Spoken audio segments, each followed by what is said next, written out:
जिन भी स्टूडेंट्स का इस साल आईबीपीएस, आरआरबी ऑफिस असिस्टेंट और पीओ या बात करें आईबीपीएस क्लरिकल, जिस किसी का भी प्रीलिम क्लियर हो चुका है या एक्सपेक्टेड है कि हमारा प्रिलिमिनरी एग्जाम क्रैक हो जाएगा और वो मेंस की प्रेपरेशन कर रहे हैं, तो आज का सेशन जो है सिर्फ उन कैंडिडेट्स के लिए है।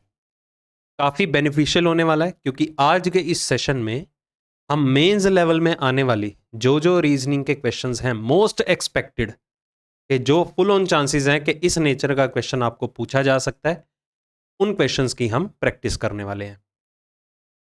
तो इस सेशन को एंड तक जरूर देखिएगा, चाहे डबल स्पीड के साथ देखिए, क्योंकि मेंस के एग्जाम में कहीं ना कहीं डिफिकल्टी लेवल बहुत ही ज्यादा होता है और यहां पर मेंस के एग्जाम में ट्रिक्स के साथ साथ कंसेप्ट काफी मायने रखते हैं, क्योंकि कुछ एक क्वेश्चंस का पैटर्न ऐसा रहता है जहां पर ट्रिक्स फॉलो नहीं होती, वहां कंसेप्ट्स आने जरूरी हैं आपको। ओके, तो इस सेशन को चाहे डबल स्पीड के साथ देखिए, बट देखिएगा जरूर एंड तक, बहुत सी चीजें आपको नई सीखने को मिलेंगी। तो इस सेशन में हम लिमिटेड क्वेश्चंस ही रखेंगे और आगे आने वाले दिनों में और भी सेशंस जो हैं मेंस लेवल के क्वेश्चंस को लेके मैं आपके सामने लाता रहूंगा। ज्यादा टाइम वेस्ट ना करते हुए शुरू करते हैं आज के सेशन का क्वेश्चन नंबर 1। तो पहली टाइप जो है मैं गिवन है वो कंडीशंस के ऊपर बेस्ड है। ये आइडिया ले लीजिए, मैं उम्मीद करता हूं कि आपने ये कैटेगरी तो सीख ही रखी होगी, अगर नहीं भी सीखी है तो कोई इशू नहीं है, मैं आपको कन्वे कर देता हूं, बहुत ही ज्यादा आसान है। इस टाइप के क्वेश्चन में क्या रहता है, आपको दो रोज अवेलेबल होती है, जिसे हम रो बेस्ड क्वेश्चंस के ऊपर कंडीशंस क्या क्या होती हैं उस नेचर को हम कैटेगराइज कर लेते हैं। आपको दो पंक्तियां दी गई हैं, दो रोज अवेलेबल हैं। पहली रो में कुछ नंबर गिवन है, दूसरी रो में कुछ नंबर गिवन है।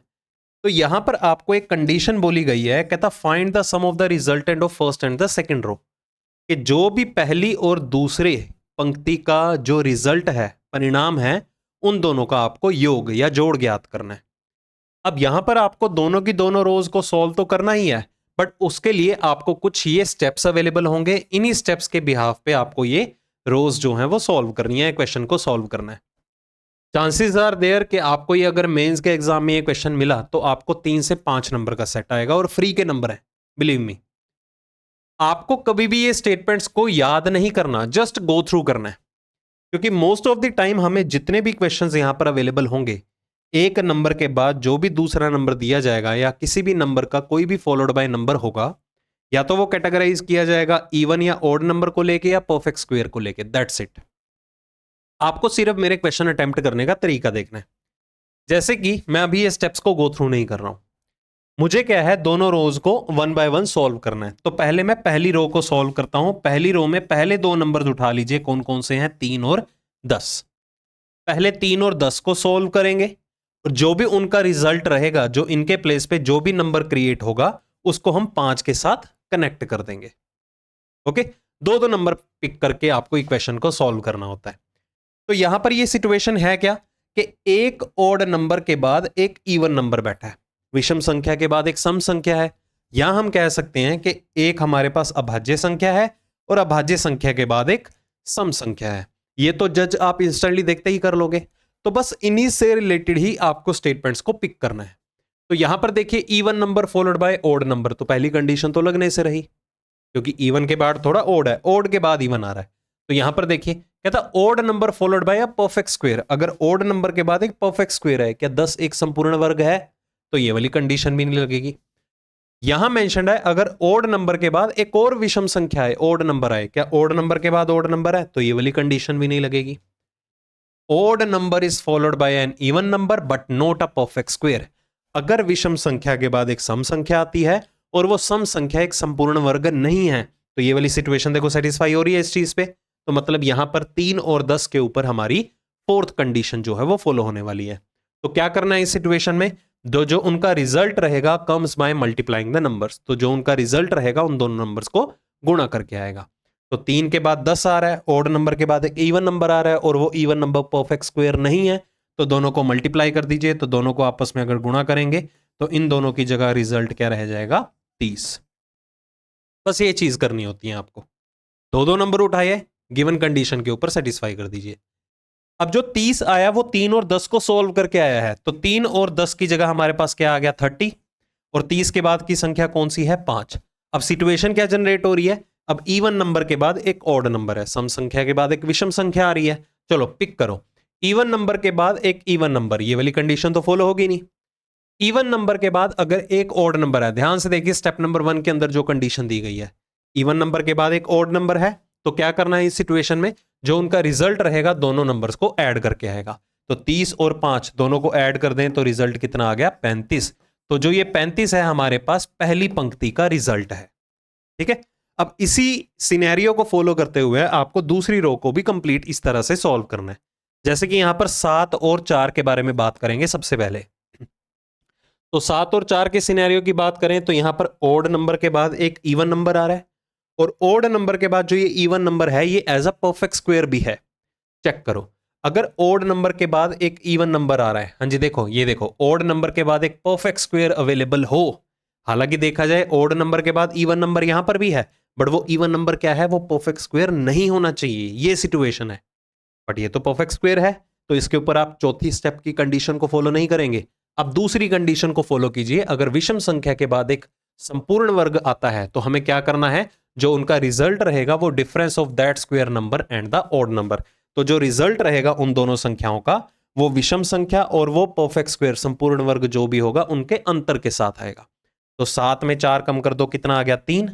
अब 7 और 4 की जगह 3 रखा गया, और 3 के बाद क्या गिवन है हमें, 9 गिवन है। समझ आ गई बात। अब यहां पर भी देख लीजिए, अगर विषम संख्या के बाद एक और विषम संख्या है, या विषम संख्या के बाद एक संपूर्ण वर्ग है, क्योंकि 9 भी तो एक संपूर्ण वर्ग है, तो चेक करिए, अब ओड नंबर के बाद एक ओड नंबर आ तो रहा था, बट वो ओड नंबर क्या है, परफेक्ट स्क्वायर नहीं होना चाहिए। अगर ये परफेक्ट स्क्वायर ना होता तो हम तीसरी कंडीशन को फॉलो करते, बट 9 तो एक संपूर्ण वर्ग है, तो आपके पास तीसरी कंडीशन फॉलो नहीं होगी। यहां पर भी कौन सी कंडीशन फॉलो होगी, स्टेप 2 वाली, कि अगर विषम संख्या के बाद एक संपूर्ण वर्ग आ रहा है तो यहां पर क्या करना है, दोनों का डिफरेंस जो होगा वो ओवरऑल रिजल्ट रहेगा। तो छोटी में से बड़ी संख्या, बड़ी में से छोटी संख्या घटा दीजिए, तो 3 और 9 में डिफरेंस देखें तो दूसरी रो का रिजल्ट हमारे पास कितना आ गया 6। पहली रो का रिजल्ट क्या था हमारे पास 35, दूसरी रो का रिजल्ट क्या है 6। तो हमें क्या करना था, दोनों रोज का आपको सम ज्ञात करना था, तो 35 और 6 कितना हो गया 41 जो है हमारा फाइनल आंसर। आप में से काफी ऐसे होंगे जो ये पहली बार कैटेगरी देख रहे होंगे कि क्वेश्चंस का नेचर ये है क्या। ठीक है, अब ये मत कहना ये तो कभी देखी ही नहीं है भाई, अगर नहीं देखी थी तो देखी तो 2018 में एसबीआई के एग्जाम में आए हुए कैंडिडेट्स ने भी ये टाइप नहीं देखी थी, क्योंकि ये जो कैटेगरी आती थी वो 2012 या 11 से पहले पूछी जाती थी। अब एग्जाम में वो कैटेगरी देख नहीं रही है, टीचर्स भी नहीं करवाते हैं, और अगर एग्जाम में सर्टेन कभी ना कभी अगर आ जाए तो नुकसान किसका है, आप लोगों का ही है। 2018 का जो एसबीआई पीओ का एग्जाम था, ये क्वेश्चन आया था 5 नंबर में, और सभी कैंडिडेट्स ने मोस्टली ये स्किप किया था, क्योंकि उनको अवेयरनेस ही नहीं थी ये टाइप है क्या, क्योंकि उनके लिए नई कैटेगरी का क्वेश्चन था। और आपके लिए भी सेम ऐसा होगा, जो भी आप नई कैटेगरी का क्वेश्चन देखेंगे आप स्किप करके आएंगे, अटेम्प्ट नहीं करेंगे, मेंटली तो ऐसे ही प्रिपेयर होके जाएंगे। तो आपको कुछ भी स्किप नहीं करना है, एग्जाम में किसी भी कैटेगरी का कुछ भी पूछा जा सकता है, क्योंकि रीजनिंग जो है आजकल के एग्जाम्स के लिए टोटली अनसर्टेन है।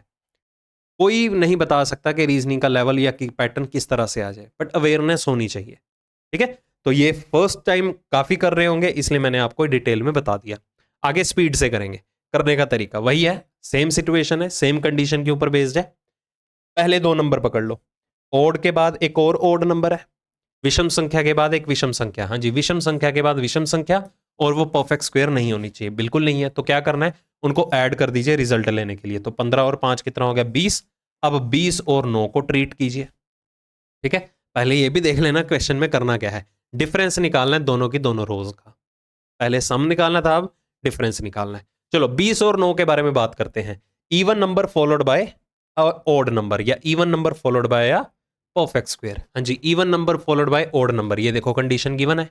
इवन नंबर के बाद कोई परफेक्ट स्क्वायर वाली सिचुएशन है, इवन नंबर के बाद क्या आ रहा है, इवन नंबर नहीं, पहले वाली कंडीशन को फॉलो कर दो। अगर इवन के बाद एक ऑड नंबर है तो उनका रिजल्ट जो रहेगा वो दोनों को ऐड करके आएगा। तो पहली रो का रिजल्टेंट हमें मिल गया कितना 29।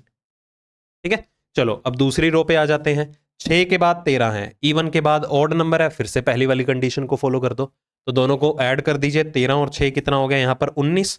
अब हमें 19 और 14 को ट्रीट करना है। ऑड नंबर के बाद इवन नंबर होना चाहिए, हाँ जी, ऑड नंबर के बाद इवन नंबर होना चाहिए, और वो इवन नंबर जो है वो एक संपूर्ण वर्ग नहीं होना चाहिए। बिल्कुल सेटिस्फाइड है। तो करना क्या है, दोनों को मल्टीप्लाई कर दीजिए।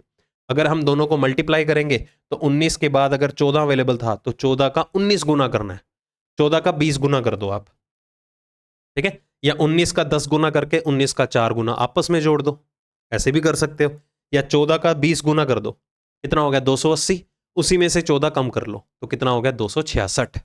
तो 266 ये है, 29 ये है, तो दूसरी रो का रिजल्ट क्या बनेगा वैसे 266। तो 266 में से 29 कम कर लो, डिफरेंस निकाल लेना हमें। अब 29 कम करेंगे तो ध्यान से देखिएगा, पहले 30 कम कर दो, 29 की जगह 30 कम कर दीजिए, कितना आ जाएगा 236। करना तो 29 कम था, आपने 30 कम कर दिया, अब एक वापस दे दो तो कितना आ जाएगा 237 जो है आपका फाइनल आंसर, ठीक है। एडिशन सब्ट्रैक्शन के ऊपर होल्ड बना लो, कैलकुलेशंस वैसे ही स्ट्रांग हो जाएंगी। नेक्स्ट देखिए 27 के बाद 23 है, करना क्या है, find the multiplication of the resultant of first and second row. दोनों पंक्तियों का जो रिजल्ट रहेगा उनको आपको गुणा करके रिजल्ट बताना है। चलो 27 के बाद 23 है, ओड नंबर के बाद क्या है, ओड नंबर है, ये वाली सिचुएशन। क्या करना है, दोनों को ऐड करो, 27 के बाद 23 है तो कितना आ गया 50। अब 50 और 10 को फॉलो करो, इवन नंबर के बाद इवन नंबर है, ये चेक करो। इवन नंबर के बाद अगर एक इवन नंबर आए तो हमें रिजल्ट क्या मिलेगा, जो पहली संख्या होगी उसको दूसरी संख्या से डिवाइड कर दो। तो पहली संख्या को दूसरी संख्या से डिवाइड करेंगे तो 50 को 10 से भाग कर देंगे तो रिजल्ट कितना आ जाएगा, पहली रो का हमारे पास 5, ठीक है। चलो अब दूसरी रो पे आ जाइए, देखो कितना टाइम लग रहा है, इंस्टेंटली होंगे, एक बार गो थ्रू कर जाएंगे ना इस कैटेगरी से, तो आपको ये याद नहीं करना है, बस इस चीज का ध्यान रखना। काफी स्टूडेंट्स क्या करते हैं, इनको पढ़ना शुरू कर देते हैं पहले कि क्या क्या कंडीशन है, भाई आपको फिर से पढ़नी पड़ेंगी, वो पहली बार में पढ़ने पे थोड़ा याद हो जाएगा। 18 के बाद 15 चाहिए, इवन नंबर के बाद ऑड नंबर चाहिए, ये वाली कंडीशन फॉलो कर लो, गिवन है पहले में, तो रिजल्टेंट क्या रहेगा, दोनों को ऐड करो। तो 18 और 15 कितने हो गए हमारे पास 33। अब 33 और 11 को कोरिलेट करो, ऑड के बाद ऑड नंबर है, हाँ जी, ऑड के बाद एक और ऑड नंबर है, तो हमें रिजल्ट क्या चाहिएगा, दोनों को ऐड करके, हाँ जी, 33 और 11 कितना हो गया 44, ये हो गया आपका दूसरी रो का रिजल्टेंट। तो हमें क्या करना था, दोनों को मल्टीप्लाई करना है, तो 44 का 5 गुना कितना हो गया 220 आपका फाइनल आंसर, ठीक है। आगे, if the sum of the resultant of two rows is 52, हमें इस बार एक सिचुएशन दी गई है कि अगर दोनों पंक्तियों का जो रिजल्ट है उनका जो सम है, योग है, वो 52 के बराबर है।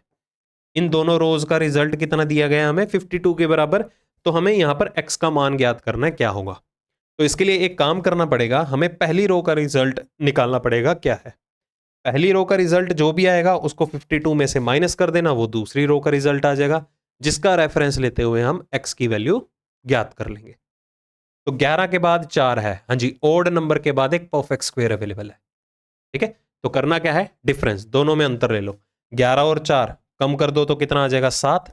अब 7 और 9 को ट्रीट कीजिए, ओड नंबर के बाद फिर से एक परफेक्ट स्क्वायर है, ये देखो, तो हमें क्या करना है, दोनों का डिफरेंस ले लेना है। 9 में 7 कम कर दिया तो कितना आ जाएगा 2। तो पहली रो का रिजल्टेंट जो है वो 2 निकल के आया। अब दोनों रोज के जो रिजल्टेंट था, दोनों का योग या सम कितना था 52। अगर 52 में से 2 पहली रो का रिजल्ट है तो दूसरी रो का रिजल्ट हमारे पास कितना है 50। हमें ऐसा यहां पर सिनेरियो क्रिएट करना है कि x की वैल्यू यहां पर ऐसी लेके आनी है कि जो ऑपरेशन आप इन तीनों नंबर्स पे लगाएंगे ओवरऑल रिजल्ट या आपको एंड में क्या देंगे 50 क्रिएट करके दें। तो उसके लिए पहली दोनों को सॉल्व कर लो। 30 के बाद 6 है, इवन नंबर के बाद क्या है, इवन नंबर है, ये देखो, इवन नंबर के बाद इवन नंबर है, सम संख्या के बाद एक और सम संख्या है, तो रिजल्ट क्या रहेगा, डिवीजन, पहली संख्या को दूसरी से डिवाइड कर दो। तो 30 को 6 से भाग कर देंगे तो रिजल्ट इन दोनों की जगह क्या आ जाएगा 5। अब देखो 5 के बाद x है, ओड नंबर के बाद हमें नहीं पता कौन सी संख्या आएगी, सम संख्या आएगी, विषम संख्या आएगी या परफेक्ट स्क्वायर आएगा। तो बस आपको एक रिजल्ट पता है कि जो दूसरी रो का रिजल्ट है ना वो 50 निकल के आ रहा है। अब मैं 5 को ऐसे किस नंबर के साथ किस तरह से ट्रीट करूं कि ओवरऑल रिजल्ट 50 आ जाए। तो आप कहेंगे जी 5 को 10 गुना कर दो, रिजल्ट 50 आ जाएगा, मतलब 5 के बाद क्या होना चाहिए 10 होना चाहिए। अगर 5 के बाद 10 रख भी देते हैं, हिट एंड ट्रायल लगेगा यहां पर, 5 के बाद 10 रखते हैं, 5 के बाद क्या रखते हैं 10, मतलब ओड नंबर के बाद एक इवन नंबर रखते हैं। चेक करो, अगर ओड नंबर के बाद एक इवन नंबर है, ये वाली कंडीशन को गो थ्रू करो, अगर ओड नंबर के बाद एक इवन नंबर है और वो इवन नंबर एक परफेक्ट स्क्वायर संपूर्ण वर्ग नहीं है, तो जो उनका रिजल्ट है वो किस तरह से आएगा, दोनों को मल्टीप्लाई करके। तो यहां पर 5 के बाद अगर मैं 10 रखता हूं, सिचुएशन सेटिस्फाई हो गई, दोनों को मल्टीप्लाई करेंगे, रिजल्ट कितना आ जाएगा 50। मतलब कि सी ऑप्शन जो है हमारा फाइनल आंसर, कि यहां पर एक्स की वैल्यू को अगर मैं 10 फिल करता हूं, तब जाके दोनों रिजल्ट रोज का जो रिजल्टेंट है उनका योग जो है वो 52 के बराबर होगा। समझ में आ गया? तो ये कैटेगरी काफी इंपॉर्टेंट है और चांसेस पूरे पूरे हैं कि ये कैटेगरी आपको पूछी जाए किसी भी एग्जाम में, चाहे आप आरआरबी ऑफिस असिस्टेंट का दे रहे हैं, ठीक है, पीओ की वैकेंसी का दे रहे हैं, क्लरिकल मेंस दे रहे हैं, आईबीपीएस क्लर्क मेंस दे रहे हैं, तीनों के लिए ही काफी इंपॉर्टेंट है। ओके, चलो क्लियर है? अगर देखो ये कैटेगरी आपको क्लियर है, या कोई भी सेशन हम लेते हैं, कोई भी क्वेश्चन में अगर आपको क्लियरिटी आ रही है और आपके लिए एक नई थी, चीज़ें नई सीखने को मिली हैं, तो प्लीज़ कमेंट सेक्शन में बता दिया करो, ताकि मुझे भी पुश मिलता रहे और आगे आने वाले सेशंस में आपके लिए इसी तरह के बेहतरीन लेवल का कंटेंट मैं लाता रहूं। ठीक है, चलो पढ़ते हैं अगले। अच्छा, एक और क्वेश्चन गिवन है, ये देखो, यहाँ पर भी दोनों रोज का आपको सम डिटरमिन करना है। कर लेते हैं। इवन के बाद इवन नंबर, ये देखो इवन के बाद इवन नंबर, तो उनको क्या करना है, डिवाइड करना है। 10 और 2 की जगह क्या आ जाएगा, 5। ऑड के बाद ऑड नंबर, हाँ जी, ऑड के बाद ऑड नंबर, तो रिजल्ट क्या आ जाएगा, दोनों को ऐड करके 5 और 3 कितना आ जाएगा, 8। फिर से ऑड के बाद इवन नंबर, हाँ जी, ऑड के बाद इवन नंबर कहाँ गया, ये देखो, ऑड के बाद इवन नंबर है तो दोनों को क्या करना है, मल्टीप्लाई। 13 8 है 104, 13 और 8 की जगह आ गया 104। 104 के बाद 9 है, इवन नंबर के बाद ऑड नंबर है, ये देखो, तो दोनों को ऐड कर दो। 104 और 9 113, 113 और 8 कितना हो गया, 121। नन ऑफ दीज सही किया, 13 8 104। हाँ ठीक है, आंसर तो आया, बट वो किसी भी ऑप्शन में अवेलेबल नहीं था, क्योंकि दोनों रोज का हमें सम ज्ञात करना था। ठीक है, चलो नेक्स्ट देखिए, कोडिड डायरेक्शन, वेरी इंपॉर्टेंट। चांसेस पूरे पूरे हैं कि आपको कोडिड से रिलेटेड डायरेक्शन टेस्ट का क्वेश्चन आए। ठीक है, तो रेडी रहना इसके लिए भी। तो आपको सारी की सारी स्टेटमेंट्स देखो कहां पर गिवन है, स्ट्रेट में, जहां पर पहली पोजीशन पे पहला बैठा पॉइंट डिस्कस हो रहा है। तो पहले क्वेश्चन में क्या गिवन है, आपको इक्वेशन दी गई है, इसे सॉल्व कीजिए और हमें बताना है एम की direction with respect to Q. M जो है वो क्यू के संदर्भ में कौन सी दिशा में है। तो आपको पूरी इक्वेशन सॉल्व करनी पड़ेगी, क्योंकि पहला पॉइंट क्यू है, आखिरी पॉइंट एम है। आप कोई भी पॉइंट पहले पिक कर सकते हो, जरूरी नहीं है कि Q at the rate P ही पहले सॉल्व किया जाता है। आप P and M percent N solve कर लो पहले, मैटर नहीं करता। कि मैटर यहां पर क्या करेगा, साइन और उसका मीनिंग, और वो साइन का मीनिंग किन दो पॉइंट्स के बीच में डिस्कस किया जा रहा है। जैसे कि मैं एट द रेट की बात करता हूं, एट द रेट का मतलब क्या है, ईस्ट, तो क्यू जो है वो पी के पूर्व में होगा, तो पी के ईस्ट डायरेक्शन में पॉइंट क्यू अवेलेबल है। उसके बाद पी एम परसेंट का मतलब क्या है, साउथ, तो पी जो है वो एन के साउथ में है। अगर पी एन के साउथ में है तो एन पी के नॉर्थ में होना चाहिए, तो रिवर्स मूव करना आना चाहिए आपको। ओके, उसके बाद एन डॉलर, डॉलर का मतलब क्या है, नॉर्थ, तो एन जो है वो एम के नॉर्थ में है। अगर एन एम के उत्तर में है तो एम एन के साउथ में होगा। अब एन के साउथ में अगर मैं एन एम को बिठाना भी चाहता हूं, बताओ एन का साउथ एम आएगा कहां, यहां पर अरेंज करूं, पी के साथ अरेंज करूं, या पी के साउथ में अरेंज करूं। तो यहां पर मुझे जब एम की पोजीशन का फिक्स आइडिया ही नहीं है, तो मुझे कैसे पता चलेगा कि क्यू जो है वो एम के विद रिस्पेक्ट टू कहां बैठा मिलेगा। वो उसके साउथ ईस्ट में भी हो सकता है, दक्षिण पूर्व में भी हो सकता है, और उत्तर पूर्व में भी हो सकता है। तो 3 सिचुएशन आ जाएंगी, इसलिए आंसर क्या रहेगा, निर्धारित नहीं किया जा सकता। ठीक है, क्योंकि हमें एम की पोजीशन का एक्यूरेट आइडिया नहीं है। अगला सेम डायरेक्शन है, हमें यहां पर बतानी है एस की direction with respect to P. चलो जल्दी से सॉल्व कर लेते हैं। स्टार का मतलब क्या है, वेस्ट, तो पी जो है वो क्यू के पश्चिम में है, क्यू के पश्चिम दिशा में पी अवेलेबल है। उसके बाद क्यू एम परसेंट का मतलब है साउथ, तो क्यू जो है वो आर के साउथ में है, आर के दक्षिण दिशा में साउथ क्यू अवेलेबल है। स्टार का मतलब क्या है, यहां पर फिर से पश्चिम, तो आर जो है एस के पश्चिम में।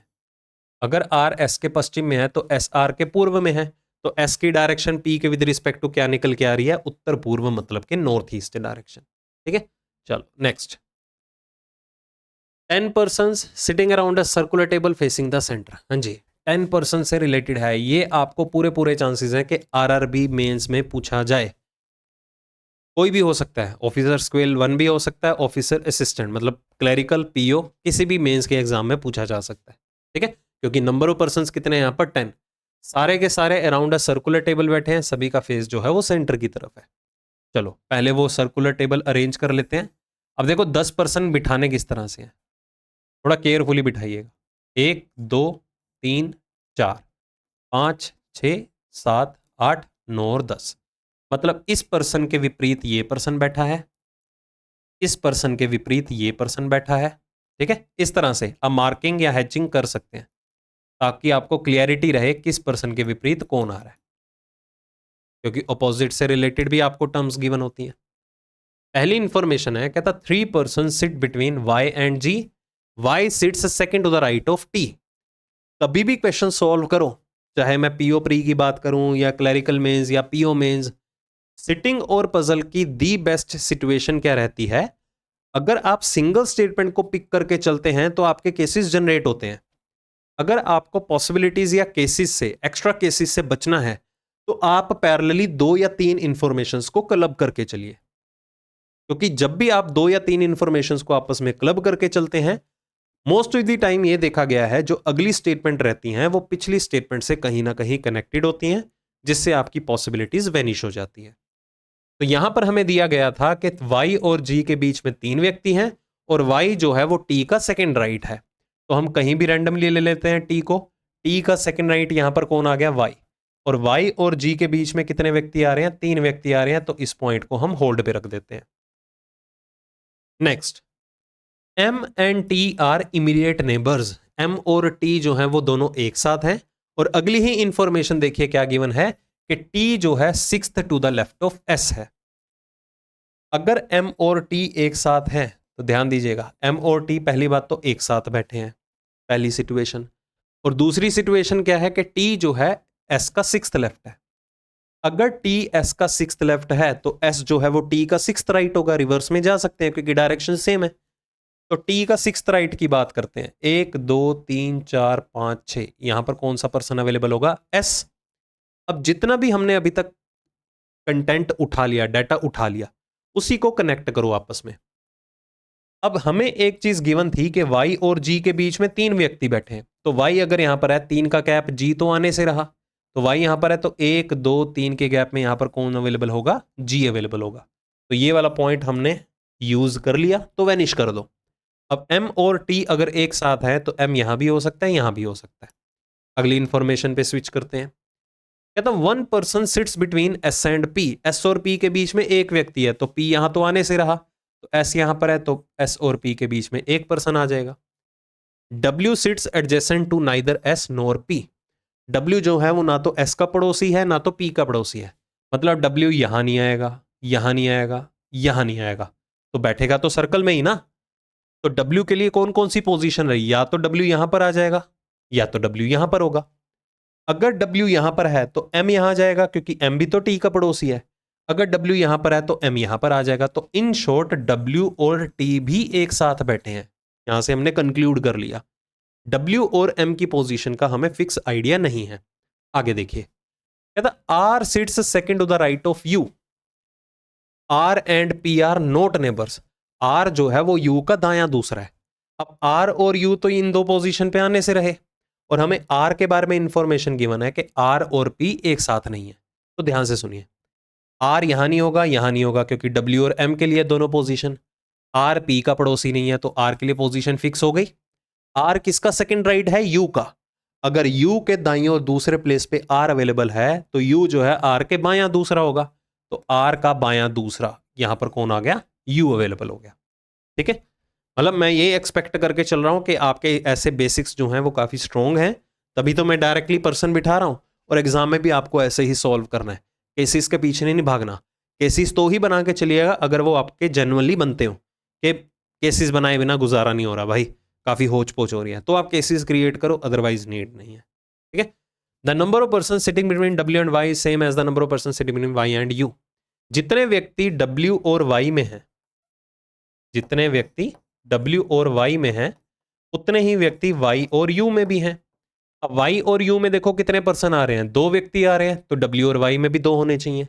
तो y यहाँ पर है 2 के गैप में, अगर u है तो y यहाँ पर है 2 के गैप में, यहाँ पर कौन होएगा w, और ये पोजीशन किसके लिए रही है m की, जो पर्सन रह गया आप उसको यहाँ बैठा दीजिए, बन गया अरेंजमेंट। अब देखना नहीं है वो कौन सा पर्सन है, डायरेक्टली क्वेश्चन के ऊपर स्विच करना है। कहता how many persons are sit between t and p when counted from the right of t। t के अगर दाईं ओर काउंट करना शुरू करते हैं तो t और p के बीच में देखो कितने व्यक्ति हैं, 1 2 3, 3 पर्सन आ रहे हैं, ई ऑप्शन। निम्न में से कौन सा कथन सही है? कहता ऑल आर ट्रू, पहले देख लेते हैं, कोई भी 2 ऑप्शन पिक कर लो, अगर 2 ऑप्शन सही हैं मतलब ऑल आर ट्रू है, ठीक है। जैसे कि आर और पी नेबर्स हैं यू के, आर और पी क्या नेबर्स हैं यू के? नहीं है ना, तो मतलब पहला ऑप्शन तो गलत, दूसरा भी गलत, क्योंकि ये वाला तो गलत ही है। जी और एस नेबर्स हैं, हाँ जी, जी और एस नहीं, ये भी गलत हो गया। टी जो है वो पी का थर्ड लेफ्ट है, हाँ जी, पी का थर्ड लेफ्ट, 1 2 3 नहीं जी, ये भी गलत हो गया, आंसर आ गया ई ऑप्शन। जी और यू के बीच में 2 पर्सन हैं, अगर हम यू के दाईं ओर से काउंट करना शुरू करते हैं, तो जब अगर हम यू के दाईं ओर से काउंट करना शुरू करेंगे तो यू और जी के बीच में 2 पर्सन है। तो ओवरऑल इसको देखने की नीड ही नहीं थी, क्योंकि पहले 4 ऑप्शन ही गलत है, तो 5वां ही आंसर होगा। Who among the following person sits third to the right of Y, Y का दायां तीसरा, 1 2 3, यू बैठा हुआ है, हाँ जी, यू ऑप्शन में नहीं है, यहां पर चेक कर लो। अब यू के बारे में देखो क्या क्या इंफॉर्मेशन है, the one who sits second to the left of T, हाँ जी, यू देखिए क्या टी का सेकंड लेफ्ट है? नहीं है ना, तो ये भी गलत, ये आंसर आ गया। The one who sits immediate left of S, कहता है जो एस के तत्काल बाईं ओर बैठा है, मतलब इसके बारे में बात कर रहा है, वही तो वाई का थर्ड राइट है, इसी के बारे में तो पूछा जा रहा था। तो क्वेश्चन को थोड़ा ऑप्शन के थ्रू कॉम्प्लेक्स बनाया गया, हल्का सा टाइम कंज्यूमिंग, और भाई वो सबके लिए होगा, अकेला आपके लिए नहीं है। क्लासिफिकेशन बेस्ड है, पहला जी और एस, यू और बी, 2 ऑप्शन उठा लो, जी और एस, जी का सेकंड लेफ्ट एस है, यू का सेकंड लेफ्ट बी है। अब बी तो यहां डिस्कस ही नहीं हुआ था, मतलब पेंडिंग बची सीट पे बी ही आएगा। जी का सेकंड लेफ्ट एस, यू का सेकंड लेफ्ट बी, मतलब जैसे पर्सन पढ़ रहे हैं अकॉर्डिंगली दूसरा पर्सन पहले पर्सन के बाईं और दूसरे प्लेस पे है। सेम रूल इधर भी फॉलो हुआ, इधर भी फॉलो हुआ।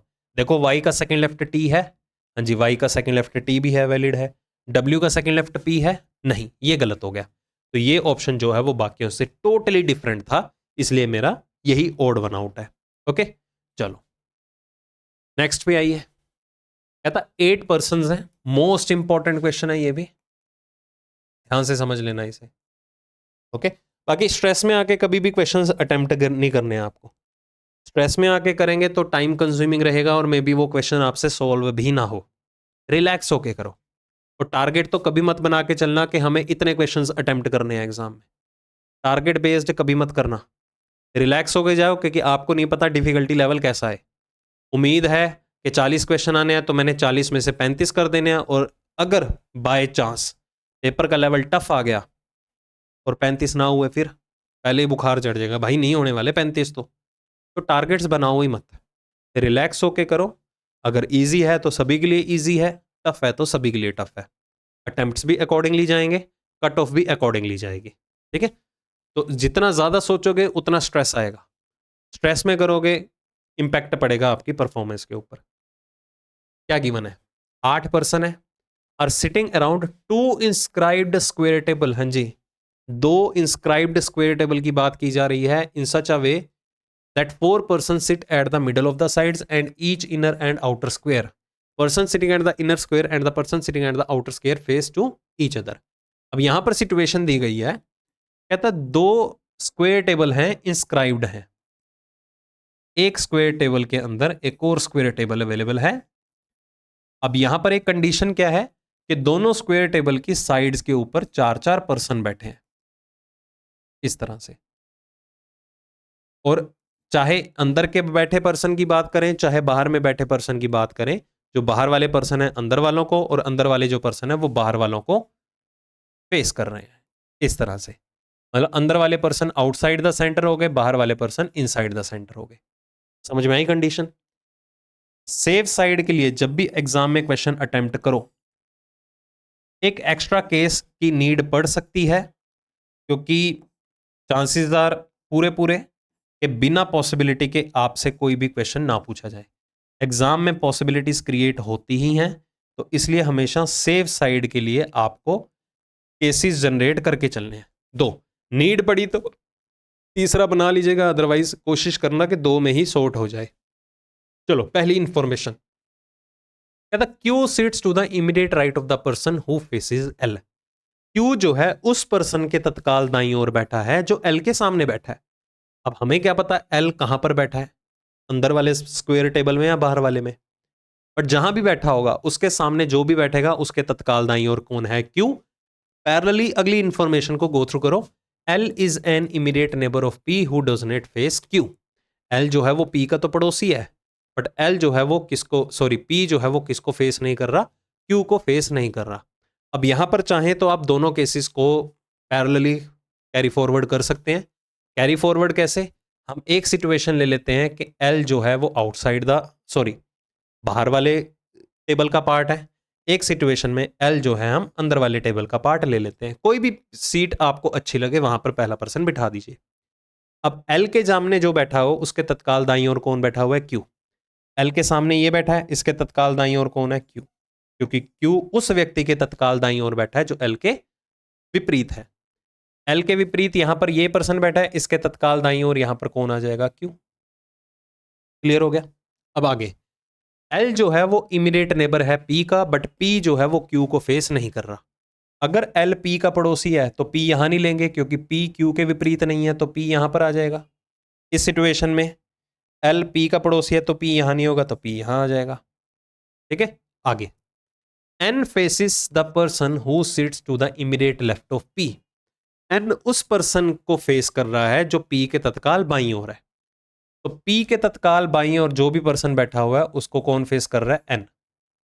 पी के तत्काल बाईं ओर जो भी बैठा हुआ है उसको कौन फेस कर रहा है, एन। इन शॉर्ट एन और एल एक दूसरे के विपरीत है। ठीक है, आगे, T is neither the immediate neighbour of Q NOR of L. कि टी जो ना तो क्यू का पड़ोसी है ना ही एल का पड़ोसी है। अगर टी एल का पड़ोसी नहीं है तो टी यहां नहीं आएगा, टी क्यू का भी पड़ोसी नहीं है, टी यहां भी नहीं आएगा, तो मतलब टी यहां भी हो सकता है, टी यहां भी हो सकता है। सिमिलर सिचुएशन दो केसेस यहां पर भी बनेंगे। तो इस पॉइंट को हम होल्ड पे रख देते हैं कि टी ना तो क्यू का पड़ोसी है और टी ना तो किसका पड़ोसी है, एल का पड़ोसी है। आगे, S sits to the immediate right of the person who faces T. S उस पर्सन के तत्काल दाईं ओर है जो टी के सम्मुख है। अब टी कहां कहां आ सकता था, मुझे एक बात बताओ। टी क्यू का पड़ोसी नहीं है, मतलब टी यहां नहीं हो सकता, टी यहां तो हो सकता था। अब टी के सामने जो बैठा हुआ है उसके तत्काल दाईं ओर देखो एस आ सकता है, वैलिड है। टी यहां भी तो हो सकता था क्योंकि टी तो एल का भी पड़ोसी नहीं है, क्या पता यहां पर बैठा हो बाहर वाले टेबल में। अगर टी के सामने ये वाला पर्सन आता है और उसके तत्काल दाईं ओर यहां पर कौन आ जाएगा, एस। देखो यहां पर भी केसेस जनरेट हो रहे हैं, तो इस पॉइंट को भी होल्ड पे रखेंगे कि टी के विपरीत जो भी पर्सन रहेगा, जो भी आएगा टी के विपरीत, ठीक है, उसके तत्काल दाईं ओर हमें कौन सा पर्सन दिखाई देगा, एस अवेलेबल होगा। Okay, M does not face T and is not an immediate neighbour of T. M T को ना तो फेस कर रहा है, हाँ जी, एम जो है वो टी के विपरीत नहीं है, और एम जो है वो टी का पड़ोसी भी नहीं है, और आर जो है वो बाहर की तरफ देख रहा है। आर कहां देख रहा है, आउटसाइड द सेंटर। अगर आर आउटसाइड द सेंटर है मतलब वो अंदर वाले जो इंस्क्राइब्ड स्क्वायर टेबल है, इंस्क्राइब्ड, ठीक है, जो अंदर वाला टेबल है वहां पर बैठा हुआ है। क्योंकि अंदर बैठे मेज में जितने भी पर्सन बैठे हुए हैं, ठीक है, वो सारे के सारे पर्सन कहां देख रहे हैं, बाहर की तरफ देख रहे हैं। ठीक है, चलो जी, अब क्या लगता है कौन सी सिचुएशन को पिक किया जाए। हम इन कंडीशंस को फिर से एक बार एक साथ उठाते हैं, ये सारी की सारी कंडीशन जो भी हमें गिवन है। मैं डिफरेंट पेन यूज कर लेता हूं ताकि समझने में आपको ज्यादा परेशानी ना हो। ध्यान से समझना, हमें गिवन था कि टी जो है ना तो क्यू का पड़ोसी है ना ही एल का पड़ोसी है, मतलब टी यहां नहीं आ सकता था, टी यहां तो आ सकता है। बाय चांस हम टी को यहां ले लेते, बाय चांस, ध्यान से समझते रहना, ये काम ओरली करना है आपको। तो टी के सामने जो भी पर्सन बैठा मिलेगा उसके तत्काल दाईं ओर हमें कौन दिखाई देगा, एस दिखाई देगा, जो कि ये इंफॉर्मेशन गिवन थी कि एस उस पर्सन के तत्काल दाईं ओर है जो टी के सम्मुख है। ठीक है, अब मुझे एक बात बताइए, हमें एम कहां दिखाई देगा, हमें एम कहां दिखाई देगा। एम ना तो टी का पड़ोसी है ना तो एम टी के विपरीत बैठा हुआ है। अब m से रिलेटेड तो हमारे पास बची ही सिर्फ दो पोजीशन, या तो t के सामने या t का पड़ोसी। दोनों ही कंडीशन में m आ ही नहीं सकता, मतलब हम t को यहां नहीं बिठा सकते थे। समझ में आया? तो t कहां बैठेगा? इस तरफ। ठीक है, अंदर वाले टेबल का पार्ट, क्योंकि एम टी जो है वो किसका पड़ोसी नहीं है? क्यू का भी पड़ोसी नहीं था, तो टी यहां पर आया। अब टी अगर यहां पर है, उसके सामने जो भी पर्सन बैठा हुआ है उसके तत्काल दाईं ओर यहां पर कौन आ गया? एस आ गया। एम टी का पड़ोसी नहीं है तो एम यहां पर आ गया, और आर यहां पर आएगा। क्यों? क्योंकि आर के लिए भी कंडीशन गिवन है कि वो आउटसाइड द सेंटर देख रहा है। देखो यहां पर सारी की सारी सिचुएशन सेटिस्फाई हो गई है। अगर आप इस पे ये कंडीशन को अप्लाई नहीं भी करेंगे ना, तो भी आपका ये आंसर है। ठीक है, फिर भी अगर ट्रस्ट इश्यूज हैं, आपको खुद पे थोड़ा डाउट रहता है, कॉन्फिडेंस इतना नहीं है, तो चाहे तो यहां पर आप अपना टाइम वेस्ट कर सकते हैं बखूबी। बट अगर ऐसे डाउट्स जनरेट होते हैं ना आपके खुद के ऊपर, के कॉन्फिडेंस नहीं बनता कि मैंने पहले किस अटेम्प्ट में कैसे सॉल्व कर लिया है, तो ये डाउट दूर कर लो प्रैक्टिस के दौरान। एक्चुअल एग्जाम में ये चीज़ें नहीं करनी है, क्योंकि जब तक आप में कॉन्फिडेंस नहीं है पेपर नहीं क्रैक होगा। टाइम ही बहुत कम है, ऊपर से आप चीज़ें क्रॉस चेक करने बैठ रहे हो, नहीं होना चाहिए। कॉन्फिडेंट हो, चलो भाई मेरा ये आंसर है, ठीक है, इस तरह से। चलो इधर आ जाइए, हमें क्या गिवन था कि टी जो है वो क्यू और एल दोनों का पड़ोसी नहीं है, तो टी यहां पर नहीं आएगा। अगर टी मैं यहां पर मान लेता, टी के सामने जो भी बैठा हुआ है उसके तत्काल दाईं ओर यहां पर कौन आ जाता? एस आ जाता। बताओ फिर हम एम को कहां बिठाएंगे? क्योंकि एम ना तो टी के सामने बैठा है ना तो वो टी का पड़ोसी है, तो ये वाला केस कैंसिल हो जाता। अगर टी एल का पड़ोसी नहीं है तो टी तो क्यू का भी पड़ोसी नहीं है, मतलब टी यहां नहीं आएगा तो टी यहां पर होगा। टी के सामने जो भी बैठा हुआ है उसके तत्काल दाईं ओर यहां पर कौन आ गया? एस। ठीक है, अब टी और एम पड़ोसी नहीं है तो एम यहां पर आएगा। टी और एम तो पड़ोसी नहीं है, ये देखो लिखा हुआ था। अब आर तो आउटसाइड द सेंटर है, बेचारे आर के लिए तो कोई जगह ही नहीं छोड़ी आप लोगों ने, इसलिए ये वाला केस कैंसिल हो गया। तो वही बात है, ये वेस्ट हो रहा है टाइम। ये हमेशा आपके लिए, मैं आपको चलो एक बात भी बता देता हूं, ये आपके लिए मैं सबक दे रहा हूं, और प्लस पॉइंट भी आपके लिए। मेंस के एग्जाम में टफ लेवल के क्वेश्चंस आते हैं, ये आपको भी पता है। अगर आप कोई भी सिटिंग या पजल का क्वेश्चन सॉल्व कर रहे हो, उसमें लेट अस सपोज 3 पॉसिबिलिटीज बन रही हैं, और उनमें एक ऐसा केस आ रहा है कि जिसपे सारी कंडीशन सेटिस्फाई होती चली जा रही हैं। 2 केसेस ऐसे हैं जिसपे कंडीशन अप्लाई नहीं हो पा रही हैं, आप काफी इंफॉर्मेशन को होल्ड पे रख के चल रहे हो। अगर एक केस बनता चला जा रहा है ना, उसको कैरी ऑन करते रहो, क्या पता उसी से आपका रिजल्ट में आंसर आ जाए। क्या पता आपको बाकी के 2 केसेस क्रिएट करने की नीड ना पड़े, जैसे कि इसकी बात कर रहा हूं। हमने एम आर टी एस को लेके सारी कंडीशन को यहां पर क्रॉस चेक करके देखा, सारी कंडीशन सेटिस्फाई हो रही थी, तो आपको इसको छेड़ने की नीड नहीं है। अगर एक ही केस के ऊपर सारी कंडीशन अप्लाई हो रही हैं तो जस्ट उसी को कंसीडर करते हुए आप अपने क्वेश्चन का आंसर दे सकते हो। समझ में आई बात? तो आगे चल के भी, या इस सेशन में या आगे आने वाले सेशन में, ये चीजें मैं आपको करके दिखाऊंगा। ये सभी के साथ होता है, मेरे साथ भी हो रखा है पास्ट में, जब मैं अपने टाइम पे पेपर देता था। ठीक है, चलो, तो इसको पॉजिटिव वे में कंसीडर करना, ये मत कहना यार डाउट आ रहा है कहीं ये ना सही हो। भाई कैसे 2-2 केसेस में कभी आपने सॉल्यूशंस देखे हैं कि 2-2 अरेंजमेंट्स में आंसर आ रहा हो? होता ही नहीं है कभी। कौन आर के विपरीत बैठा हुआ है? हाँ जी, आर के विपरीत कौन बैठा हुआ है? एस। C option.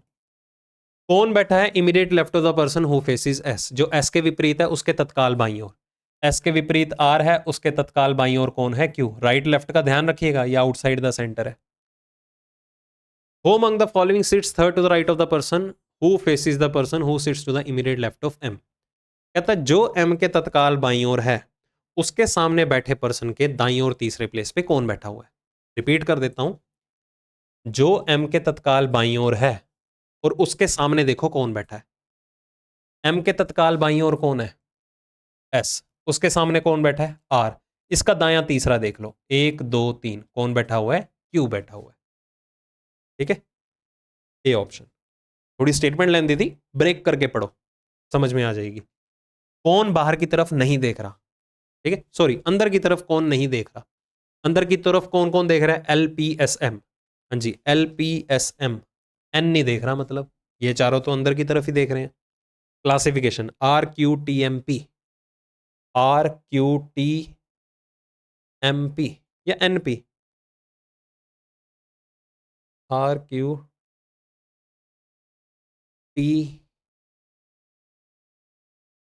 इधर ऑप्शन होना चाहिए था एन, नोट एम, ये थोड़ा सा एरर है, इधर एन होना चाहिए था। ठीक है, ये मैं क्रॉस चेक करवा दूंगा, ये एन होना चाहिए था, क्योंकि आर क्यू टी एन की अगर मैं बात करूं, ये चारे के चारों जो हैं वो अंदर वाले टेबल का पार्ट है, इकलौता पी ही है जो बाहर वाले टेबल का पार्ट है। तो ये वाला डिफरेंट होना चाहिए ना, 5 में से 2 थोड़ा सेम होंगे, 4 सेम होंगे, एक डिफरेंट होता है। सेंस मैच होनी चाहिए ना क्लासिफिकेशन की, दो दो ऑप्शन कहाँ से आंसर मार्क कर दोगे। तो ये हल्का सा टाइपिंग एरर है, अरेंजमेंट के ऊपर फोकस करो। ठीक है, मैं भी इंसान हूँ, गलती हो जाती है, खुद ही करना पड़ता है सब कुछ। तो एग्जाम में आपको एक्यूरेट आएगा, सिर्फ क्वेश्चन की अरेंजमेंट को सॉल्व करने पे टारगेट करो। क्वेश्चन को सॉल्व कैसे करना है, प्रॉपर स्ट्रेटेजी होनी क्या चाहिए। ठीक है, आगे देखिए। चलो अभी box based puzzle, again most important, भाई सारे इंपॉर्टेंट ही लेके आ रहा हूँ। फुल ऑन चांसेस हैं कि यहाँ से रिलेटेड आपको क्वेश्चन जरूर देखने को मिलेंगे, और ये भी एक्सपेक्टेड है कि आप इन्हीं क्वेश्चंस को पहले हिट एंड ट्राई करोगे ही करोगे जब भी सिटिंग और पजल के ऊपर आप आओगे। तो चलो, इंग्लिश लैंग्वेज में जो हिंदी में कर रहे हैं वो वीडियो को पॉज करके इसको सॉल्व कर सकते हैं, और मैं यही एक्सपेक्ट कर रहा हूँ कि जो भी आपके सामने क्वेश्चन आ रहा है पहले आप उसे खुद से सॉल्व करके देख रहे हो, उसके बाद ही वीडियो सॉल्यूशन के ऊपर आ रहे हो। ठीक है, चलो ट्राई करो एक बार।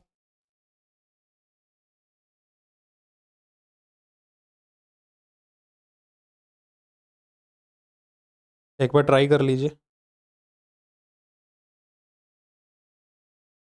Just a second, important call है।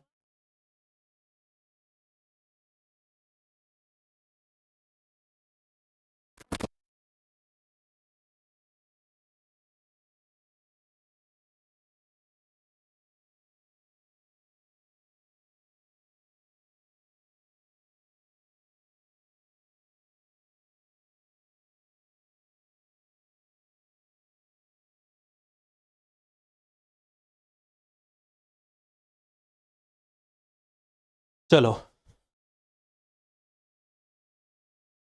करें सॉल्व, इंपॉर्टेंट कॉल था, अवॉइड नहीं कर सकते थे।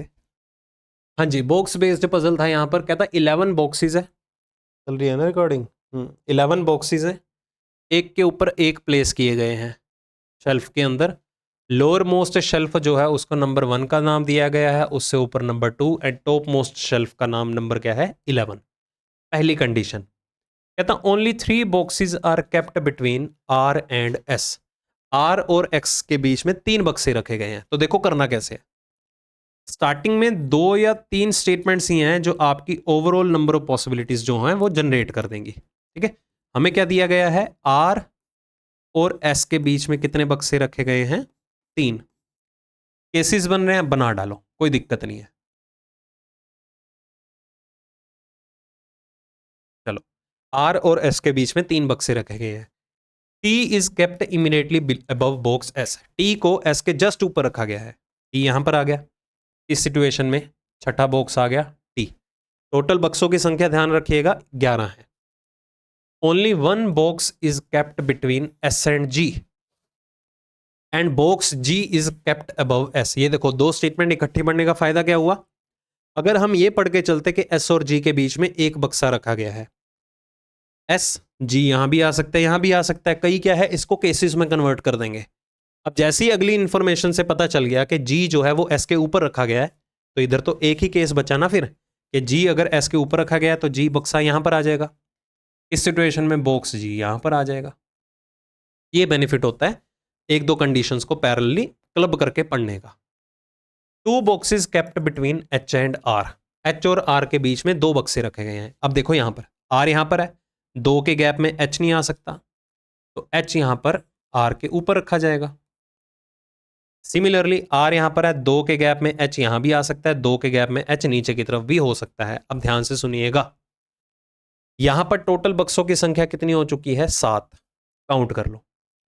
अगर हम आर यहां पर बिठा के 2 के गैप में एच यहां बिठा दें तो वो एच की जो काउंटिंग है वो इन 7 बक्सों में ही हो जाएगी। अगर आर यहां पर है, 2 के गैप में एच बिठा दें, 7 बक्से ऑलरेडी हैं, 3 और आ जाएंगे, टोटल कितने हो जाएंगे, 10।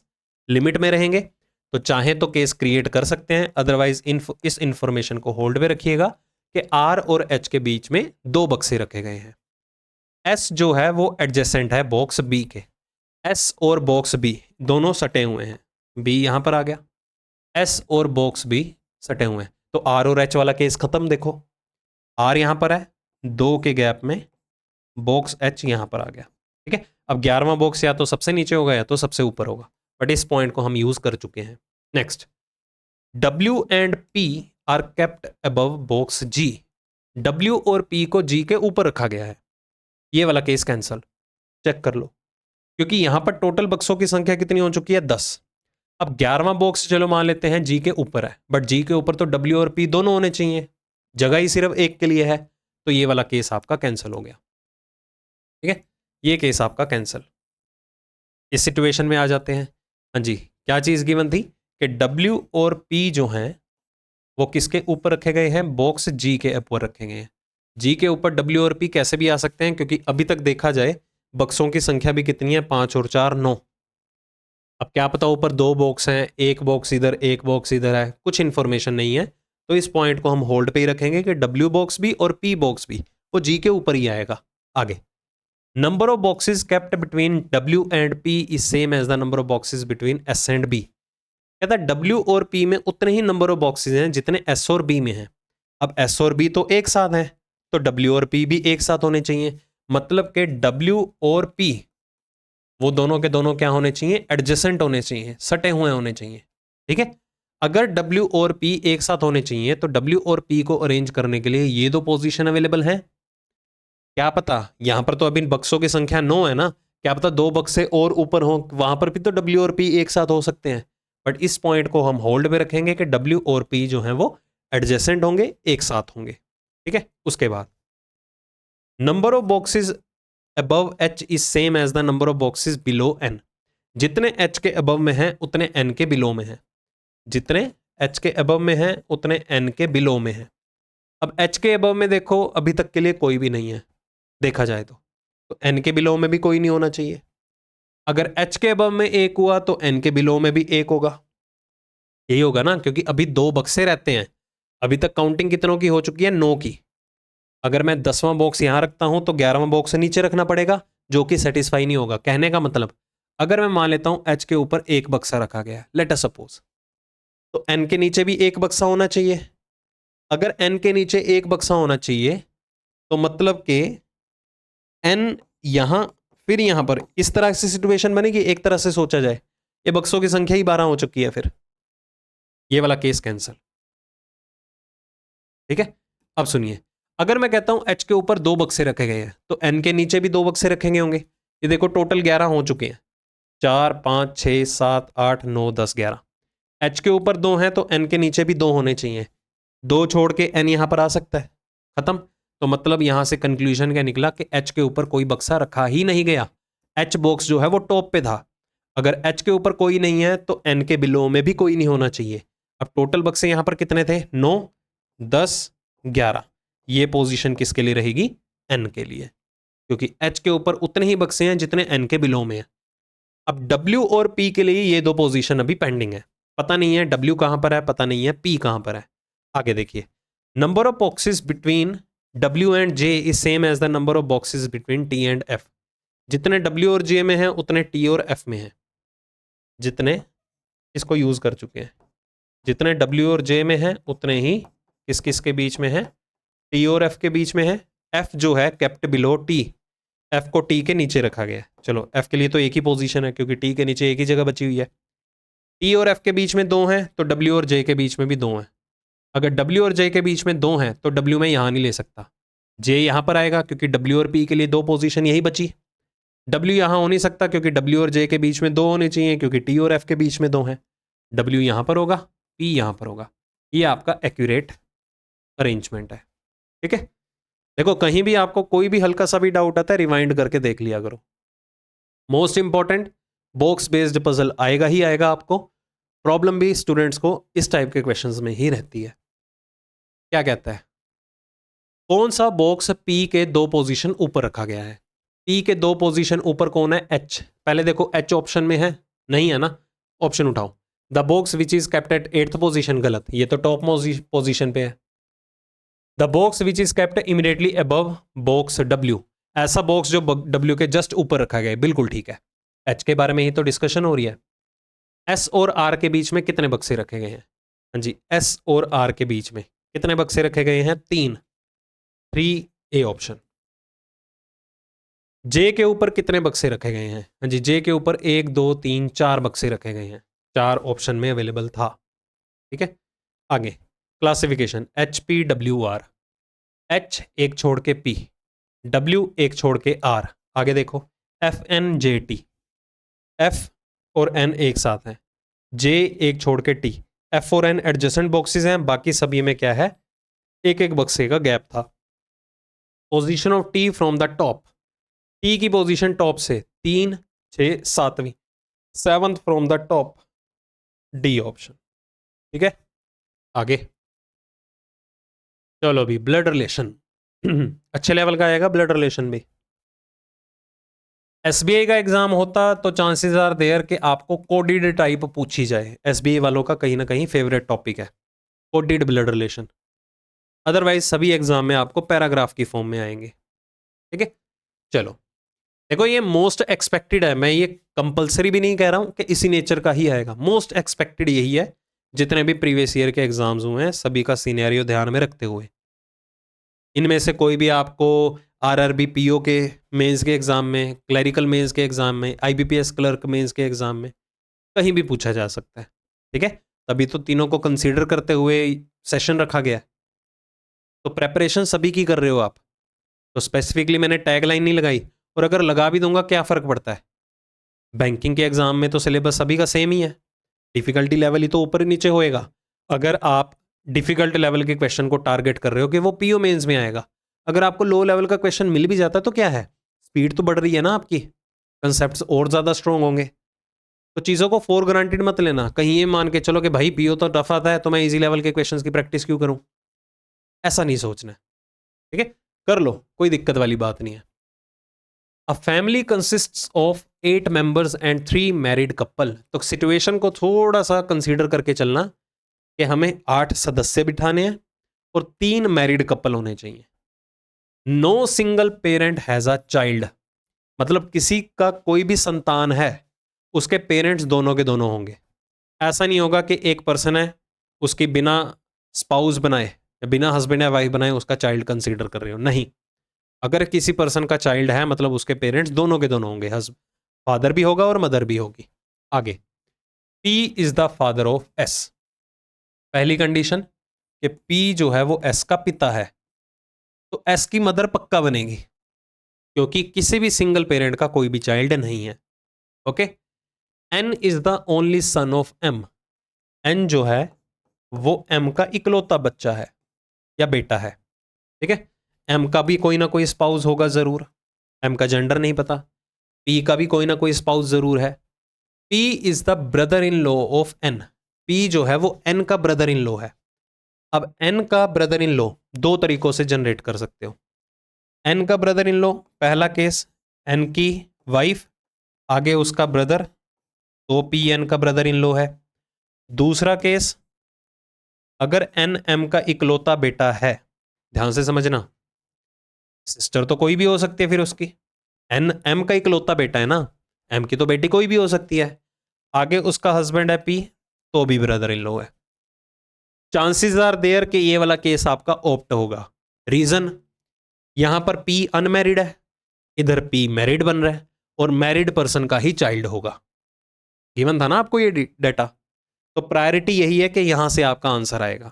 ठीक है, चांसेस आर देयर। आगे देख लीजिए, P does not have any sibling. P का कोई सिबलिंग नहीं है। चलो भाई ये केस खत्म, मैं सोच के तो नहीं आ रखा, मैंने आपको पहले ही बोल दिया है। तो क्वेश्चन को अटेम्प्ट करने की टेक्निक है, एक होता है एक्सपीरियंस जो आपको प्रैक्टिस करने से आएगा। तो ये एक्सपीरियंस के बिहाफ पे मैंने बोला था आपको। तो यहां पर P जो है वो कौन है, N की सिस्टर का हस्बैंड। ठीक है, और N जो है वो इकलौता बेटा है किसका, M का। ये वाला फ्रेम जो है मैंने यहां पर क्लब कर दिया। ठीक है, इसको हाइड कर दो, खत्म करो। तो N जो है वो अंकल है K का, अगर N K का अंकल है तो S और K कौन हो गए, सिबलिंग्स हो गए। दोनों में से पता नहीं है मेल फीमेल कौन है। J is the mother of S uncle.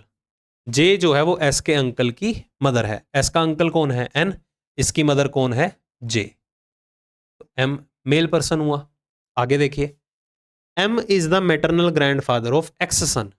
M जो है मैटरनल ग्रैंडफादर है, नाना है एक्स के बेटे का। एक्स के बेटे का नाना कौन है? एम।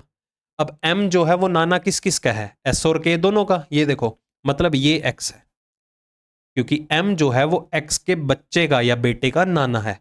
तो एक्स के बच्चे यही हैं, उनमें से कोई ना कोई एक बेटा होगा जिसका नाना कौन है? एम। नाना मतलब मदर का फादर, ठीक है, मतलब ये पर्सन कौन है? एक्स। उसके बाद T is the sister in law of x and daughter in law of J. T जो है एक्स की सिस्टर इन लॉ है और जे की डॉटर इन लॉ। जे की डॉटर इन लॉ बहू, मतलब बेटे की पत्नी। और जे का तो इकलौता एक ही बेटा है। कैसे पता चला? एम के थ्रू। एम का इकलौता एक ही बेटा था, कौन है? एन। और एन की पत्नी कौन है? टी। तभी तो टी जो है एक्स की सिस्टर इन लॉ भी बनी और जो वो जे की डॉटर इन लॉ भी बनी, ठीक है। के and T R of the same gender. के और टी दोनों का जेंडर सेम है, तो ये मेल पर्सन हो गया। क्यों? क्योंकि एक्स के बेटे का नाना कौन है? एम। मतलब एक्स का बेटा कौन बनेगा फिर? एस ही बनेगा। अब देखो 8 मेंबर कंप्लीट हो चुके हैं, ठीक है। 3 मैरिड कपल भी बन चुके हैं। उसके बाद N's sister has only one son. N की बहन का इकलौता एक ही बेटा है, वो कंक्लूड कर चुके थे हम, ठीक है। चलो, ये आपका एक्यूरेट फ्रेम बना। क्वेश्चन देखिए क्या है। Who among the following is the sister of S. S की सिस्टर कौन है भाई? के। ये क्वेश्चन मैं क्या ही करवाऊं, तो एक बार फ्रेम एक्यूरेटली बन गया फिर तो क्वेश्चन तो कर ही लोगे आप। एम का जे से क्या संबंध है? हस्बैंड है भाई उसका। हमसे क्यों पूछ रहे हो? Which of the following statement is true. ये देखो ऑल आर ट्रू भी है, दो चेक कर लो, अगर दो सही हैं तो सारे सही हैं। S and N are of the same gender. S और एन का जेंडर सेम है, बिल्कुल ठीक है। K is not child of T. K T का चाइल्ड नहीं है, गलत। पहले वाला ही सही है। अरे ये भी तो सही है, के टी का चाइल्ड नहीं है, मतलब कि ऑल आर ट्रू आएगा, क्योंकि दो सही है ना। देखो के टी का चाइल्ड नहीं है, ये भी तो सही है। All are true. चेक कर लो, J is the mother of X. J X की मदर है, ये देखो। एन और टी मैरिड कपल है जी, बिल्कुल ठीक है, ठीक है। चलो अगला देखिए, डायरेक्शन टेस्ट। अच्छे लेवल वाला आएगा। एक्सपेक्टेड है कि ब्लड रिलेशन आपको कोडेड नहीं आएगा, बट डायरेक्शन टेस्ट एक्सपेक्टेड है, कोडेड भी आ सकता है और नॉर्मल पजल की फॉर्म में भी आ सकता है। तो पहली इंफॉर्मेशन यहां पर दी गई है, कहता है जेड जो है वो 28 मीटर नॉर्थ है के। तो 28 मीटर नॉर्थ में बिठाना है। के 28 मीटर नॉर्थ। पॉइंट से एक बार देख लें। के 28 मीटर नॉर्थ, यहां पर कौन है? जेड अवेलेबल है। थोड़ी दिक्कत रहती है, पता नहीं है कि इस तरफ ना ज़्यादा बन जाए। चलो देख लेते हैं। M is 15 metre to the north of X. M X का 15 मीटर नॉर्थ है। उसके बाद F is exactly in the middle of M and N. N which is 30 metre east of M. होगी ना, देखो गड़बड़। इधर करके बना देता हूँ। एन जो है 30 मीटर है एम के, ठीक है।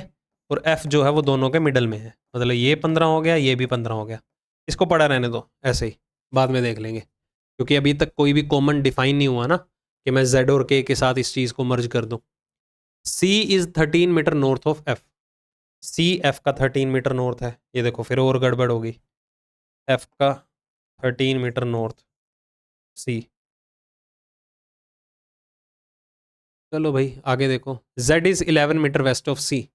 ये देखो जेड जो है वो सी का 11 मीटर वेस्ट है। चलो पकड़ लो इसको, सी एफ का नॉर्थ है 13 मीटर। ये देखो ये 13 मीटर यहाँ पर बना लीजिए। यहाँ पर कौन हो गया? एफ।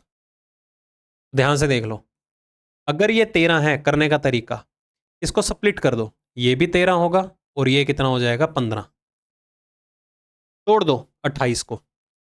अब आगे देखिए करना क्या है, हमने एफ को इंक्लूड कर लिया।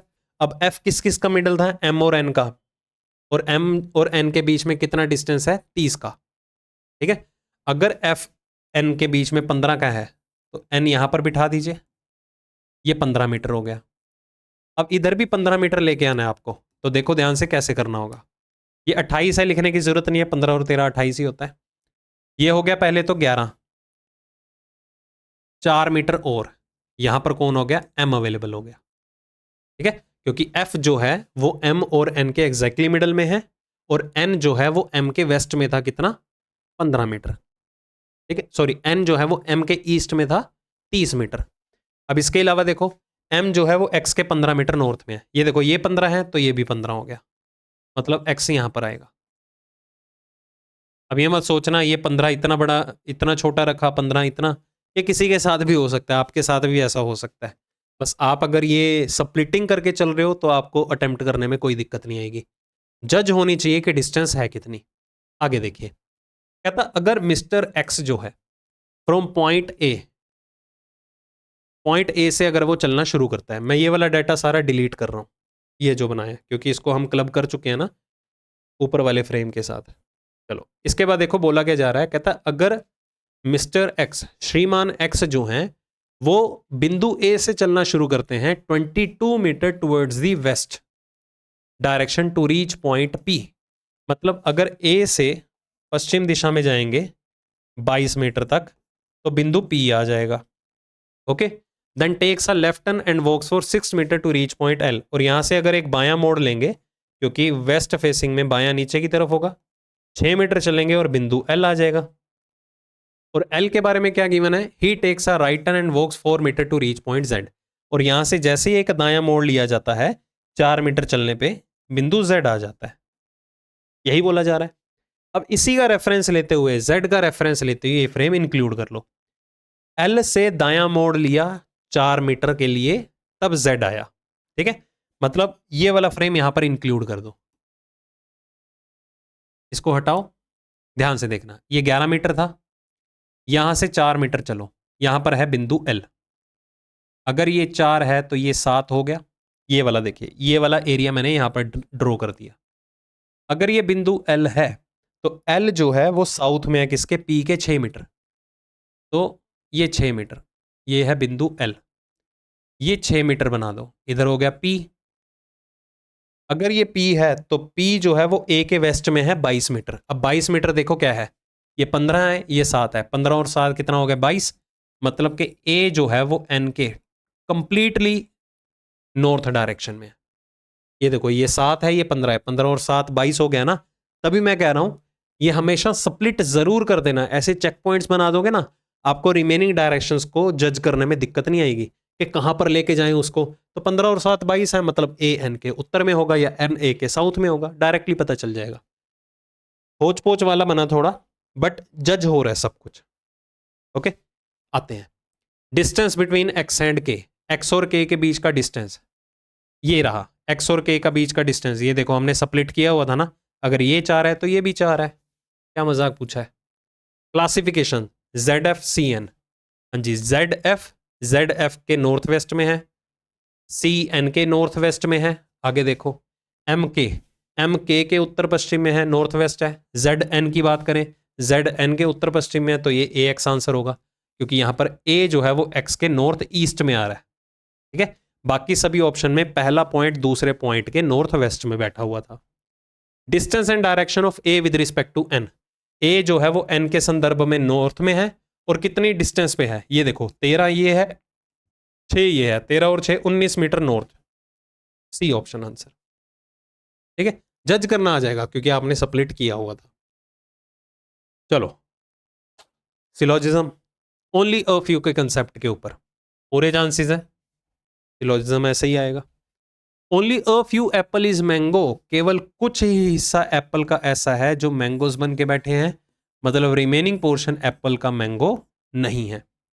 Only a few mango is grape, केवल कुछ ही हिस्सा मैंगो का ऐसा है जो ग्रेप्स बन के बैठे हैं, रिमेनिंग मैंगोज जो हैं वो ग्रेप्स का पार्ट नहीं है। ऑल ग्रेप्स आर ऑरेंजेस, चलो भाई निष्कर्ष, all grapes are mango is a possibility, क्या सारा ग्रेप मैंगो हो सकता है, जी बिल्कुल हो सकता है। अगर पूछा जाता सारा मैंगो ग्रेप हो सकता है, वो गलत हो जाता, क्यों, केवल कुछ ही मैंगो ऐसे हैं जो ग्रेप्स का पार्ट है, मतलब ये वाला पोर्शन तो ग्रेप्स है ही नहीं, तो सारा मैंगो ग्रेप कहां से हो जाएगा। अगर ये पोर्शन मैंगो का ग्रेप हो गिवन है तो पूरा ग्रेप यहां पर भी तो हो सकता था। All orange are grapes is a possibility, क्या सारा ऑरेंज ग्रेप हो सकता है, ये भी पॉसिबिलिटी है। दोनों का साइज इक्वल हो सकता है, ओवरलैप कर सकते हैं। सम मैंगो कैन बी ऑरेंजेस, क्या सम मैंगोज कुछ ऑरेंजेस का पार्ट हो सकते हैं? गलत, क्योंकि जिस चीज की श्योरिटी हो हमें गिवन, उसे कभी भी पॉसिबिलिटी का पार्ट नहीं बना सकते हैं, इसलिए आंसर रहेगा 1 and 2 फॉलो। ये देखो, ये एक्यूरेटली हमें डेफिनेटली गिवन है ना, कुछ मैंगोज तो ऑरेंजेस का पार्ट है, डेफिनेट अमाउंट में अवेलेबल है।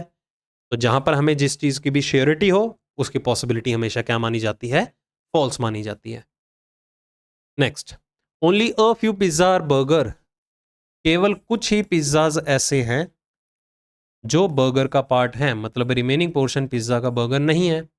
केवल कुछ ही बर्गर ऐसे हैं जो पेस्ट्री बन के बैठे हैं, मतलब कि रिमेनिंग पोर्शन जो बर्गर का है वो पेस्ट्री नहीं है। उसके बाद ऑल पेस्ट्रीज आर जूस, सभी पेस्ट्री जो है वो जूस का हिस्सा है, और कोई भी पास्ता जो है वो पेस्ट्री नहीं है। ये गिवन है, ये पास्ता है और ये पेस्ट्री है। ठीक है, आओ कंक्लूजन के ऊपर। सम पेस्ट्रीज आर नॉट बर्गर, कुछ हिस्सा पेस्ट्री का बर्गर नहीं है। गलत। हमें किसने कहा कि पेस्ट्री और बर्गर की क्या कनेक्टिविटी है आपस में? बर्गर टू पेस्ट्री पूछा जाता, सम बर्गर्स आर नॉट पेस्ट्री, कुछ हिस्सा बर्गर का पेस्ट्री नहीं है, वो सही होता क्योंकि ओनली अ फ्यू की सिचुएशन है। But pastry to burger clarity नहीं है। Some pizza are not pasta, कुछ हिस्सा पिज्जा का पास्ता नहीं है, कहां दिखाई दे रहा है? दूर दूर तक। गलत। All pasta being juice is a possibility, क्या सारा पास्ता जूस का पार्ट हो सकता है? जी बिल्कुल हो सकता है, यहां पर आ सकता है, क्योंकि इस जूस वाले पोर्शन का कंप्लीट पास्ता के साथ कोई भी कनेक्शन नहीं है। तो सिर्फ और सिर्फ यहां पर आपका तीसरे वाला निष्कर्ष ही सही है। ठीक है, pastry pasta, pasta pastry, none of these जो है आपका फाइनल आंसर आ जाएगा। ओनली थर्ड फॉलो, तीसरे वाला अनुसरण करता है, ऑप्शन में नहीं गिवन, इसलिए नन ऑफ दीज। ठीक है जी। और सेकंड और थर्ड में आइदर और पॉसिबिलिटी में कब से आइदर और बनने लग गया, ये आपको पता होना चाहिए। आइदर और का पेयर सिर्फ श्योरिटी बेस्ड कंक्लूजन्स में बनता है, पॉसिबिलिटी में नहीं बनता, क्योंकि आइदर और का पेयर अपने आप में ही एक पॉसिबिलिटी होती है। ठीक है, चलो दैट्स इट, इस सेशन में इतना ही। कमेंट सेक्शन में बताइएगा लेवल कैसा लगा क्वेश्चंस का, क्योंकि आगे आने वाले सेशंस में और बेहतरीन लेवल के आपके लिए क्वेश्चंस आने वाले हैं, जो आपके क्लरिकल मेंस में भी, क्योंकि क्लरिकल मेंस में थोड़ा सा और बढ़ के आता है level as compare to IBPS RRB। IBPS clerk में लेवल थोड़ा सा बढ़ के आता है, उस नेचर के भी क्वेश्चन आपको, मतलब हर वैरायटी का क्वेश्चन आपको दिखा दूंगा मैं यहाँ पर, कि जितने भी आपके एग्जाम के लिए मोर देन एक्सपेक्टेड हैं।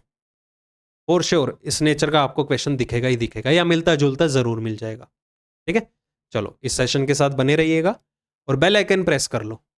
लाइक सब्सक्राइब करने के लिए नहीं कह रहा हूँ, बेल आइकन प्रेस कर लो ताकि आपको पता चलता रहे कंटेंट कब कब आता है।